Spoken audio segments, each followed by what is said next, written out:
Ini motor मोनगोन होननानै जों आंनि मुङा रुथि ठाकुर आङो 10 थाखोआव फरायो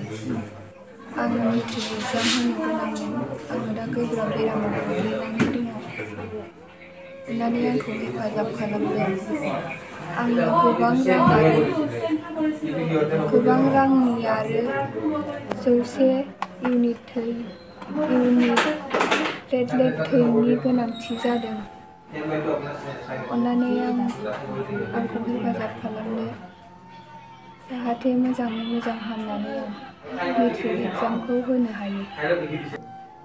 खुलुमबाय नोंथांमोनखौ बियाम सेराव चेनेलाव गोसो गोथारै बरायनाय थाबाय रायजो राजाफोर जोंनि स्टुडिय'आव दंफैयो नैबे आदै आरो नैबे ब्रादार ओमफ्राय बिथांमोनहा जोंनि स्टुडिय'आव फैनानै माखासे बाथ्रा गावनि न'खरनि नैबे आदैनि न'खरनि सोमोन्दै बुंनो सानदों बिथांमोना चिरां जिल्लानि सिङाव थानाय बिजनीनिफ्राय फैदों सुबाइजार बाथाबारि होननाय गामिनिफ्राय दा बिथाङा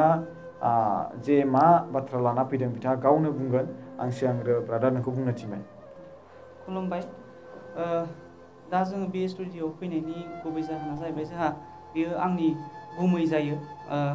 दा गुमैनि सासे दुइसिन फिसाजो जा क्लास 10 फरायगासिनो दंमोन दा मेट्रिक फाइनाल लिरनो गोनांमोन दा मेट्रिक फाइनाल लिरनो गोनां समावनो जोबोद गोब्राब बेरामाव गोग्लैबाय आरो गोबावबो सिगाङाव लोमजाबाय थादोंमोन लोमजानायनिफ्राय दा फैयै गिदिर हस्पिटाल दा गुवाहाटियावसो थांनाय जाबाय आरो जोङो बेखौ दा ट्रिटमेन्ट खालामगासिनो दङ नाथाय जोबोद गोब्राब जाबाय ट्रिटमेन्टआ दा थाखा फैसा फाइनान्सियेलनि प्रब्लेम ओमफ्राय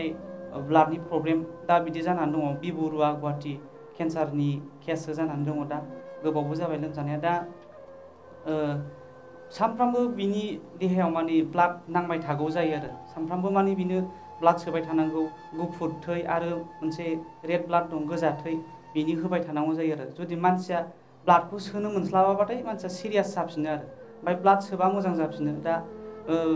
बुंनाय बादिबा गावसिनि डक्टरफोरनि बुंनाय बादिबा 80निफ्राय माने 90सिमसो पेकेटसिम बे गुफुरजों आरो गोजाजों लाफानानै बिदि लामसाम नांगोन होननानै बुंदों आरो गावसिनि ट्रिटमेन्ट सोलिबाय थासान्दियाव माने थैखौ होबाय थानांगौ सोबाय थानांगोनानो होननानै बुंदों आरो माने नांथ'ला होननायानो गैया आरो माने दा मेन प्रब्लेमानो ब्लाडनि प्लास फाइनान्सियेलि प्रब्लेम जाबाय आरोखि दा फैसाया जोङो ब्लाडखौ डाइरेक्टलि बायनानै होबाय थानांगौ जायो नाथाय बे फैसायानो मिलायहैला आरो जेबो जाला आरो दा गुमैया न'खरावबो जेबो गैखाया आरो न'नि थाग्रा बिथाल' ओमफ्राय बेनिफ्राय जेबो धोन सम्पति धोन दौलतथ' जेबो गैखाया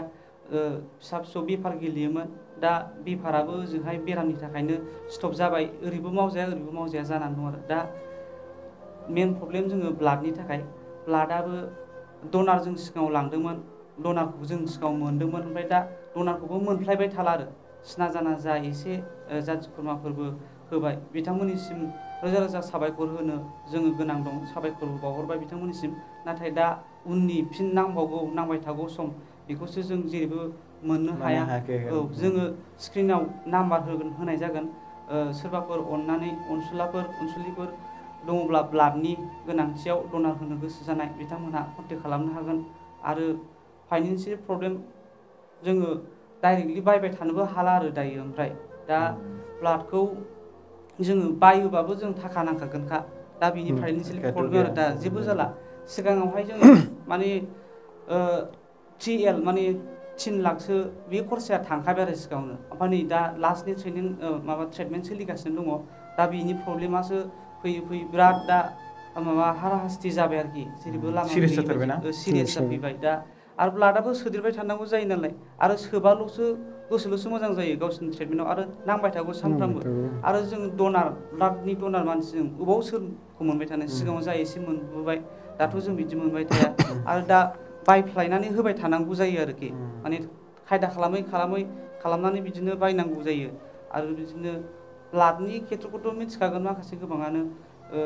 दालाल बायदिसिना बेफोरबायदि थायो बिसोरथ' बिराद दाम जायो ब्लाडनि थैनि बिनि प्रब्लेमा आरोखि बायनांगौबाथाय फैसा थांखाबायानो फैसाखौथ' आरो दा फाइनान्सियेलि प्रब्लेम दा बिनि खोथाखौनो रायज्लायनो हाया बायदि आरोखि जेनेबा जों ब्लाडखौ बबाव मोनो दा बिराद सिरियास आरो दा बेखिनि लोमजानायाथ' गोबाव लोमजादों बियो सिगाङावनो ख्रौ न'आव लोमजाबाय थादोंमोन जाहैबाय ओमफ्राय बिनिफ्राय टाइफयड जन्दिस जादों आरो बेखौ मिथिस्लाबाजासे बिदिनो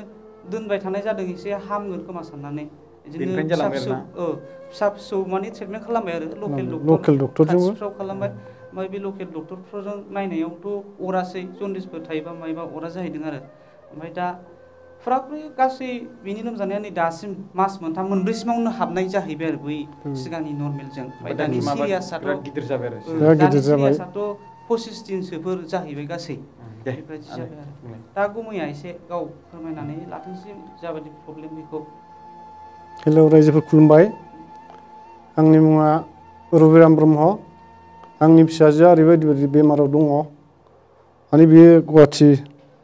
हस्पिटालसो दंहैयो बेनि थाखायनो जों केन्सार बेमारनि थाखाय रायजो राजायाव जों थाइसे थाइनै मदद मोनगोन होननानै जों बेखायनो बे माबायाव फैनाय जादों आरो बे सेरब चेनेलाव गथ'आ फाइनाल होनांगौमोन नाथाय गैया मा खालामनो ओमफ्राय आंबो जेबो गैजा रोङा बेनि थाखायनो दिनैसिम जों बेयाव फैनाय जादों मा खालामनो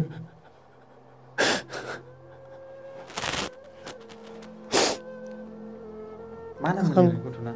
रनजिता ब्रह्म रनजिता ब्रह्मनि बिफा बियो रनजिता ब्रह्मनि बिफा ओमफ्राय गथ'खौ दायो केम' होगासिनो दं मोनथिबावा जायो गथ'आ केम' होगासिनो दं खिन्थु बे मोनथिबावा ना केन्सार जादों होननानै गथ'आ मिथिया गथ'आ खिन्थानाय जायाखै ओमफ्राय दा बे केमेरा खेबनायावनो मिथिनाय जाबाय भिडिअ आपल'ड खालामनायाव मबाइल नाम्बारसो मिथिगोन बे नङा होमबा दा रायजो राजाफोर बिथांनि फिसाजोनि आं सावगारिखौ बा भिडिअ क्लिप्स लानायखौ आं नोंथांमोननि सायाव देखायनानै होनि स्क्रिनावहाय नोंथांमोना निसय नुखाबायानो आरो लोगोसे जे बिथाङा दङ दायो बि बरुवा केन्सार हस्पिटालाव थोहैबाय गोबां हस्पिटालसिम बिथांमोना लांबाय हामगोन साननानै नाथाय थाङै थुङै बे रटेसन गिदिंनायाव बेयाव हाया बैयाव हाया बैयाव साहागोन खेबसेनो जुदि बै समावनो मोननायमोनब्ला जुदि बे केन्सार जाहांनाय समावनो बिजौ जानाय समावनो फार्स्ट स्टार्टिं गोरलैयावनो जुदि मोननायमोनबा बि बरुवा केन्साराव लांनायमोनबा हागौमोनदां खिजान ओमफ्राय दाबोथ' हाखागोनानो खिन्थु गोबां रां थांगोन आरोना दा थै माने सोनो हायाबानो मानसिया गथ'आ आइखां बायखां जायो एबा माने देहाया गाज्रि जायो आरोना थै सोबाय थानांगौ जाहैदों थै सोबानो एसे मोजां बायदि जासिनो दा नै गथ'ना दायो खानाय गुथ'वाखै खानायखौ गुगोन बायदि होनना बुंदों खायसे केम'आव खानायाबो गुवा सोरनाबा गुवा सोरनाबा गुयो बेबायदि आरो सोरनाबा एसे गुयो आरो सोरनाबा गासिबो गुजोबो आरोना दा केम' होगासिनो दं जाहैदों दा बिथांमोननि न'खराव गोबां रांनि प्रब्लेम जानायलाय दा बिनिखायनो नैबे मादैया गावनि फिसाजोनि थाखाय जोंनि स्टुडिअसिम फैदों बिजनि सुबाइजार एबा बाटारमारि ना बाटाबारिनिफ्राय फुङावनो फैदों आरो लोगोसे भिडिअ बानायफैदों रायजो राजाफोर नोंथांमोना अननानै बे सावगारियाव नुनाय बे गथ'नि थाखाय नैबे गथ'खौ बासायनोब्ला नोंथांमोना कल खालामबानो जाबाय स्क्रिनाव नाम्बारखौ होनानै होगोन आरो आंनि एकाउन्ट नाम्बारखौबो होना होगोन डिसक्रिपसनावबो आरो बिथांमोनजों रायज्लायनो गोसोब्ला नोंथांमोनाबो रायज्लायनानै बिथांमोननि एकाउन्ट नाम्बारखौ बिहरनानै लानो हागोन रायजो राजाफोर स' थेंक इउ स' माच भिडिअखौ नायनायनि थाखाय अननानै नोंथांमोना भिडिअखौ शेयार खालामना होगोन खुलुमबाय